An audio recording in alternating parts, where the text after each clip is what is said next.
মুখ থুবড়ে পড়ল বলপূর্বক হরমুজ প্রণালী দখলের পরিকল্পনা। জাতিসংঘের ভোটাভুটিতে ইরানের পক্ষে ফ্রান্স, রাশিয়া, চীনের অবস্থান। আসছে যুক্তরাষ্ট্র বিরোধী নতুন জোট। ম্যাক্রনের পর ক্রাউন প্রিন্স সালমানকে নিয়ে অশালীন মন্তব্য। মার্কিন প্রেসিডেন্টের ওপর ক্ষেপেছে ফ্রান্স, সৌদি। ট্রাম্পের মন্তব্য ঘিরে নেট দুনিয়ায় হাস্যরস। ইরানের সামরিক সক্ষমতা নিয়ে মার্কিন গোয়েন্দা তথ্য ফাঁস। এখনও অক্ষত শত শত ব্যালিস্টিক মিসাইল। তেহরানের ভান্ডারে মজুদ হাজার হাজার ড্রোন। কুয়েতের তেল শোধনাগারে ইরানের ভয়াবহ ড্রোন হামলা। একাধিক ইউনিটে আগুন। ব্যাপক ক্ষয়ক্ষতির শঙ্কা। আবারও ইরানের হামলায় চূর্ণ বিচূর্ণ মার্কিন গর্ব। গুলি করে ভূপাতিত করা হয় মার্কিন F-35 যুদ্ধবিমান। বের হতে পারেনি পাইলট, দাবি মেহের নিউজের।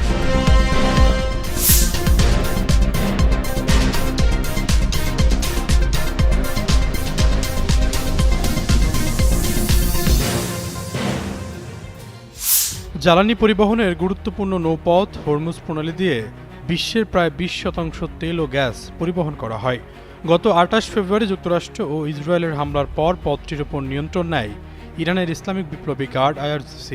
দেশটির সামরিক বাহিনী বলছে প্রণালীটিতে তাদের নৌবাহিনী দৃঢ় ও কর্তৃত্বপূর্ণ নিয়ন্ত্রণ রয়েছে। এটি ইরানের শত্রুদের জন্য বন্ধই থাকবে। অবরোধের জেরে গত এক মাসে পারস্য উপসাগরে কমপক্ষে 2190টি বাণিজ্যিক জাহাজ আটকা পড়েছে। এসব জাহাজের মধ্যে 320টির বেশি তেল ও গ্যাসবাহী ট্যাঙ্কার রয়েছে। এর ফলে একদিকে যেমন উপসাগরীয় দেশগুলোর তেল ও গ্যাস রপ্তানি হুমকির মুখে পড়েছে, অন্যদিকে বিশ্বের বহু দেশে জ্বালানি সংকট দেখা দিয়েছে। এমন পরিস্থিতিতে বল প্রয়োগ করে হরমুজ প্রণালী খোলার অনুমতি চেয়ে জাতিসংঘ নিরাপত্তা পরিষদে একটি প্রস্তাব উত্থাপন করে উপসাগরীয় দেশ বাহরাইন। একজন কূটনীতিক ও জাতিসংঘের একজন জ্যেষ্ঠ কর্মকর্তা জানান, আরব দেশগুলো এমন একটি প্রস্তাব আনে যাতে জাতিসংঘের মাধ্যমে বল প্রয়োগের অনুমতি দেওয়া হয়, যাতে হরমুজ প্রণালী এই আন্তর্জাতিক নৌ চলাচল স্বাভাবিক থাকে। শুক্রবার প্রস্তাবটির ওপর ভোটাভুটি হওয়ার কথা ছিল, কিন্তু ভেটো ক্ষমতাধর 3 দেশের বিরোধিতার কারণে উদ্যোগটি ভেস্তে গেছে। রাশিয়া, চীন ও ফ্রান্স জানিয়েছে তারা নীতিগতভাবে এমন কোনো প্রস্তাবের বিরোধী যেখানে সামরিক শক্তি ব্যবহারের অনুমতি দেওয়া হয়। জাতিসংঘে সাম্প্রতিক বছরগুলোতে বিভিন্ন ইস্যুতে চীন ও রাশিয়াকে বরাবর ইরানের পক্ষে অবস্থান নিতে দেখা গেছে। তবে অন্যতম ভেটো ক্ষমতাধর ফ্রান্স এবারই প্রথম কার্যত ইরানের পক্ষে অবস্থান নিল, যার ইঙ্গিত গত বৃহস্পতিবার দেশটির প্রেসিডেন্ট এমানুয়েল ম্যাক্রোর বক্তব্য থেকে পাওয়া গিয়েছিল। এদিন দক্ষিণ কোরিয়া সফরকালে ম্যাক্রন সাংবাদিকদের বলেন, কিছু লোক সামরিক অভিযানের মাধ্যমে বলপূর্বক হরমুজ প্রণালী মুক্ত করার ধারণাকে সমর্থন করছে।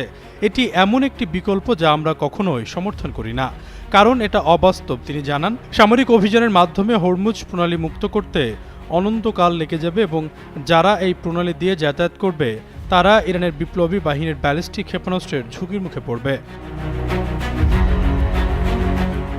ম্যাক্রো স্পষ্ট জানিয়ে দেন, সংঘাত শেষ হওয়ার পর হরমুজের মধ্য দিয়ে অবাধ যাতায়াত নিশ্চিত করতে একটি জোট গঠনের জন্য ইউরোপীয় ও অন্যান্য মিত্রদের সঙ্গে কাজ করবেন তিনি।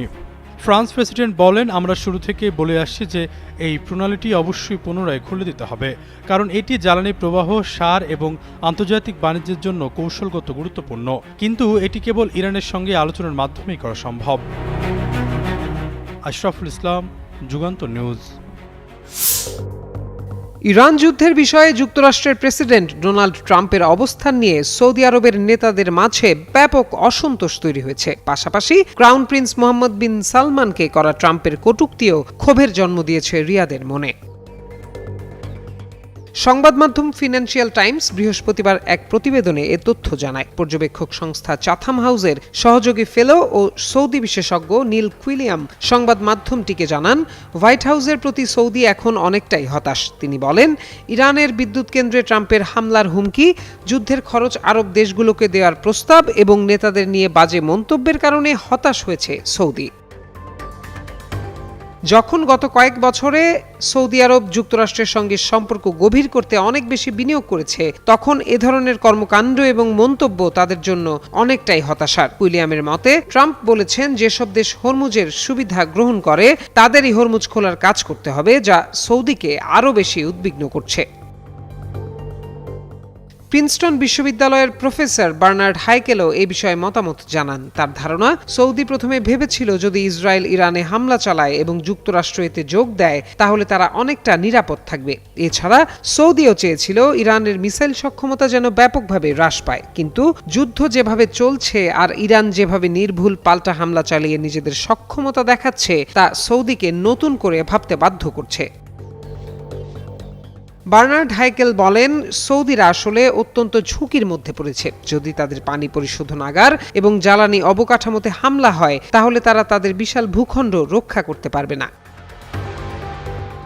আরব দেশের এক কর্মকর্তা জানান, গত মাসে ট্রাম্প যখন ইরানের বিদ্যুৎ কেন্দ্র গুঁড়িয়ে দেওয়ার হুমকি দেন তখন আরব নেতারা হোয়াইট হাউসের সঙ্গে যোগাযোগ করে ট্রাম্প যেন তার হুমকি বাস্তবায়ন না করে সে বিষয়ে অনুরোধ করেন, কারণ ইরান এর বদলে যে পাল্টা হামলা চালাবে সেটি তারা সহ্য করতে পারবে না।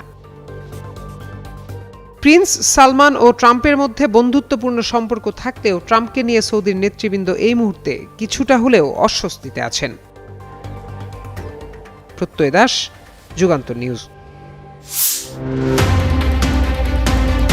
টানা 1 মাসেরও বেশি সময় ধরে যুক্তরাষ্ট্র ও ইসরায়েলের হামলা চললেও ইরানের প্রায় অর্ধেক ব্যালিস্টিক ক্ষেপণাস্ত্র লঞ্চার এখনও অক্ষত রয়েছে। এমনকি দেশটির হাজার হাজার একমুখী আক্রমণকারী ড্রোন এখনও তাদের অস্ত্র ভাণ্ডারে রয়েছে। মার্কিন গোয়েন্দা সংস্থার এক মূল্যায়নে এসব তথ্য উঠে এসেছে। এ নিয়ে একটি প্রতিবেদন প্রকাশ করেছে মার্কিন সংবাদ মাধ্যম CNN। ইসরায়েল এবং পরাশক্তির যুক্তরাষ্ট্রের বিরুদ্ধে একাই যুদ্ধ চালিয়ে যাচ্ছে ইরান। গোটা মধ্যপ্রাচ্যের সব মার্কিন ঘাঁটি গুড়িয়ে চুরমার করে দিয়েছে তেহরান। এরপর থেকে মাথা খারাপ অবস্থা ট্রাম্পের। এই যুদ্ধ থেকে এখন পালানোর পথ খুঁজছেন তিনি। হঠাৎ নিজেকে যুদ্ধে বিজয়ীও ঘোষণা করছেন মার্কিন প্রেসিডেন্ট। তবে ইরান আর ছাড় দিচ্ছে না এবার। মার্কিন গোয়েন্দা বাহিনীর দাবি, ইরানের বেশ কিছু অস্ত্র ভাণ্ডার বর্তমানে ব্যবহারের উপযোগী নয়, কারণ বিমান হামলায় ধ্বংসস্তূপের নিচে চাপা পড়ে সেগুলো অপ্রবেশযোগ্য হয়ে পড়েছে, অর্থাৎ সেখানে ঢোকা যাচ্ছে না। এদিকে মার্কিন প্রেসিডেন্ট ডোনাল্ড ট্রাম্প বুধবার জাতির উদ্দেশ্যে দেয়া ভাষণে দাবি করেন ইরানের সামরিক সক্ষমতা তারা শেষ করে ফেলেছেন। এই মূল্যায়নের সঙ্গে ইসরায়েলের আগের দাবিরও মিল নেই। গত মার্চে ইসরায়েল জানিয়েছিল তারা ইরানের আনুমানিক 470টি ব্যালিস্টিক ক্ষেপণাস্ত্র লঞ্চারের মধ্যে প্রায় 60% ধ্বংস বা অকার্যকর করে দিয়েছে। তবে ফাঁস হওয়া মার্কিন গোয়েন্দা মূল্যায়ন ট্রাম্প ও ইসরায়েলের এসব দাবিকে মিথ্যা প্রমাণিত করেছে। ইসরায়েলি সামরিক বাহিনীর তথ্য মতে হামলায় প্রায় 200টি লঞ্চার ধ্বংস হয়েছে এবং আরও 80টি কার্যক্ষমতা হারিয়েছে। এসব লঞ্চার ভূগর্ভস্থ স্থাপনায় সংরক্ষিত ছিল, যেখানে প্রবেশ পথে বিমান হামলা চালিয়ে সেগুলো অকার্যকর করা হয়েছে। অন্যদিকে মার্কিন গোয়েন্দার তথ্য অনুযায়ী ইরানের কাছে এখনও হাজার হাজার আক্রমণাত্মক ড্রোন মজুত রয়েছে, যা প্রয়োজনে ব্যবহারের জন্য প্রস্তুত। একটি সূত্র সতর্ক করে বলেছে, ইরান এখনও পুরো অঞ্চল জুড়ে ব্যাপক ধ্বংসযজ্ঞ চালানোর সক্ষমতা রাখে। তবে এই প্রতিবেদনের বিষয়বস্তু অস্বীকার করেছে হোয়াইট হাউস ও পেন্টাগন। হোয়াইট হাউসের এক মুখপাত্র অভিযোগ করেন, এসব তথ্য ফাঁসের মাধ্যমে যৌথ যুক্তরাষ্ট্র ইসরায়েল অভিযানের সাফল্যকে খাটো করার চেষ্টা করা হচ্ছে। অমিত হাসান রবিন, যুগান্তর নিউজ।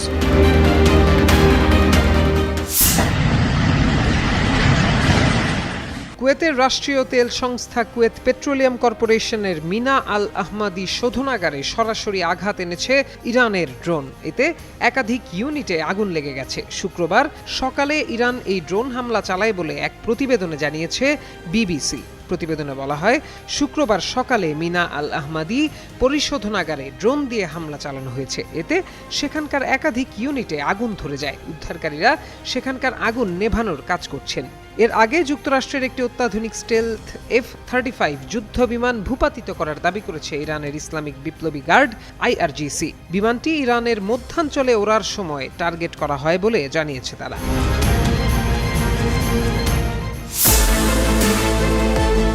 বিশ্বের অন্যতম উন্নত বহুমুখী এবং পঞ্চম প্রজন্মের স্টেলথ যুদ্ধ বিমান F-35।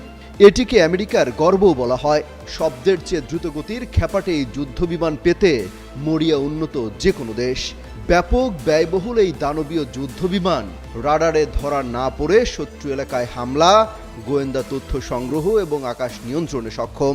একক ইঞ্জিন বিশিষ্ট এই যুদ্ধ বিমানটি আমেরিকা ছাড়া হাতে গোনা 2-1টি দেশের কাছে রয়েছে, তাও আবার যুক্তরাষ্ট্র শর্ত সাপেক্ষে বিক্রি করেছে। ইরানের বিরুদ্ধে এই যুদ্ধ বিমান নামিয়ে দিয়েছে যুক্তরাষ্ট্র।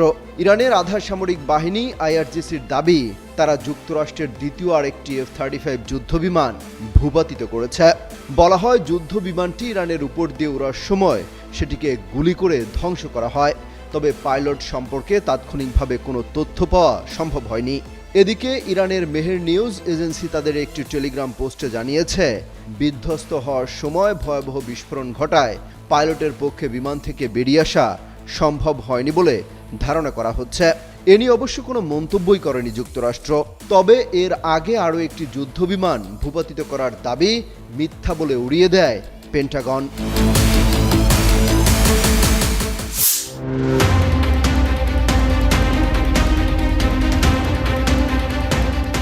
2022 সালে চীনের সিচুয়ান প্রদেশের একটি গ্রামের স্থানীয়দের কাছ থেকে জমি অধিগ্রহণ করে চীনা সরকার। উচ্ছেদ করে দেয়া হয় জমির মালিকদের। তখন 3 জন স্থানীয় চীনা কর্মকর্তাদের প্রশ্ন করেন তাদের জমি অধিগ্রহণ করা হচ্ছে কেন।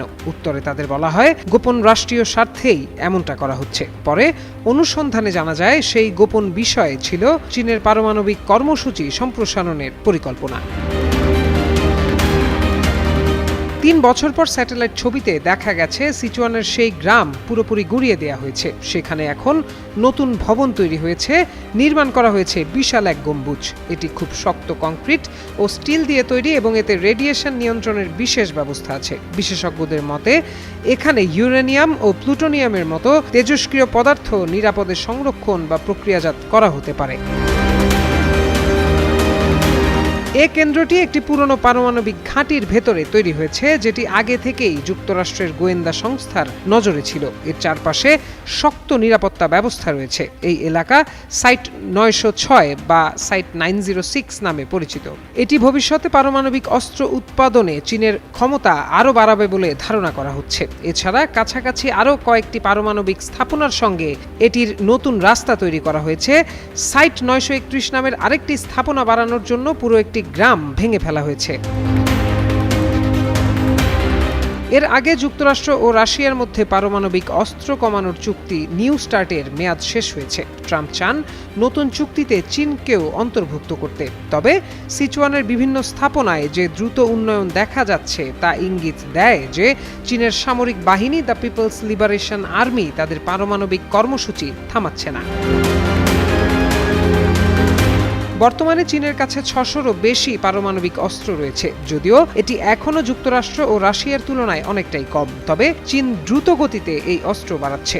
যুক্তরাষ্ট্র অভিযোগ করেছে চীন নতুন ধরনের পারমাণবিক অস্ত্র পরীক্ষা করছে। তবে এসব অভিযোগ অস্বীকার করেছে চীন, বলেছে তারা আত্মরক্ষামূলক নীতি অনুসরণ করে এবং আগে আঘাত করবে না। আরও একটি গুরুত্বপূর্ণ এলাকা হলো সায়েন্স সিটি, যা চীনের পারমাণবিক গবেষণার কেন্দ্র। এখানে 2022 সালে 600-রও বেশি ভবন ভেঙে নতুন অবকাঠামো তৈরি করা হয়েছে। চীনের এই আধুনিকীকরণ কর্মসূচি 2021 সালের দিকে শুরু হয়, যখন শি জিনপিং সেনাবাহিনীকে শক্তিশালী প্রতিরক্ষা ব্যবস্থা গড়ে তুলতে বলেন।